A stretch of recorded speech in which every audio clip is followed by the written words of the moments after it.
Why not use AI to write for you? Using someone else's work without acknowledgement is indeed plagiarism, but will your professor notice that you're cheating if you're using AI? As a professional writer myself, I do notice differences in writing style. When the writing sounds like a machine, I notice the stylistic difference. Writing style conveys a writer's personality. Your writing has a distinct voice, but AI's writing style does not. I notice when voice disappears from your writing. That said, as AI gets better, and as students get better at using AI, I expect it will become harder to detect its use in my classroom and in your classrooms, since many of you plan to become teachers. So, for many of the students in my classes, I am also asking these questions as one teacher to another. Writing is a form of thinking. If you skip the process of writing, what do you learn?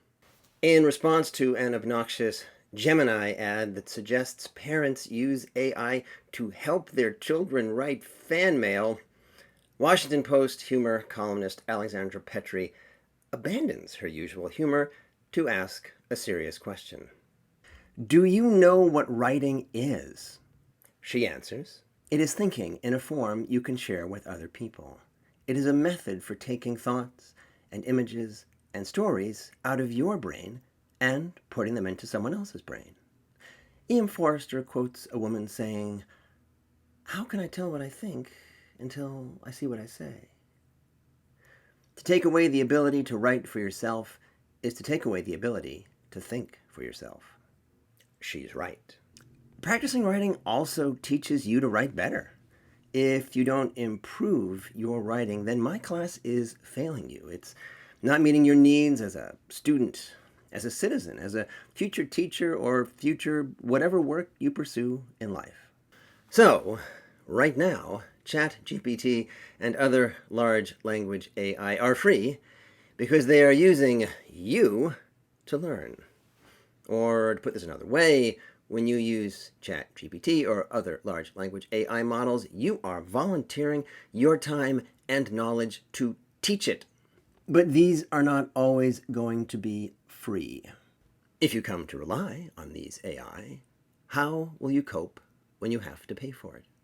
Indeed, how will you cope in real time? The work that you do in writing helps you when you're not writing. It helps you when you just have to improvise in the world, doing your job. Also, one way they are able to make it free is theft. They scrape the internet and any text that is available digitally, and then they take it. I learned in the fall of 2023 that they used the text of this biography that took me over a decade to write. It is possible that they used others of my work too. This particular work appeared in the dataset that The Atlantic got a hold of. There are other datasets.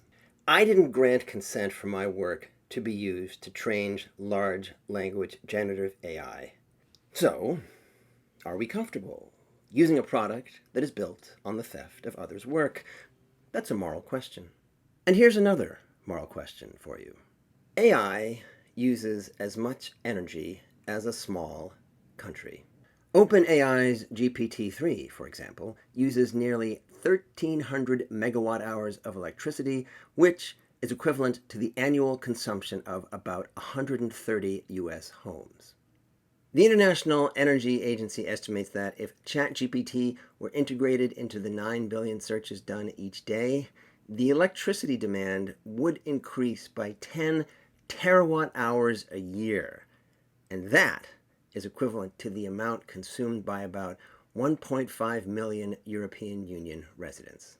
AI also has a massive environmental impact in other ways. The water used to cool the servers that power it, and the water polluted via the production of its hardware, mining silicon, germanium, gallium, boron, and phosphorus. All of that pollutes the water. So look, I'm not against technology. My mother was a computer programmer in the 1960s, and then a computer educator for most of her career. I myself have been using computers since 1979. I launched my website in 1997.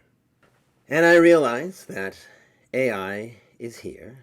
I realize that you may even be required to use it as part of your job. And, there are some things that AI does well. It's good with grammar.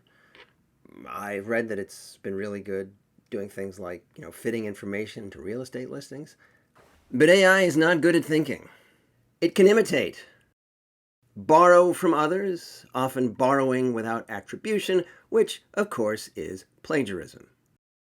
But it can't think. And in my classes, I want you to think and to get a sense of what you're learning, what questions you have. I want you to develop your mind. That's the whole point of going to college. And so that is why, unless it is part of the assignment, please use your brain and not AI's simulation of thought. Thank you.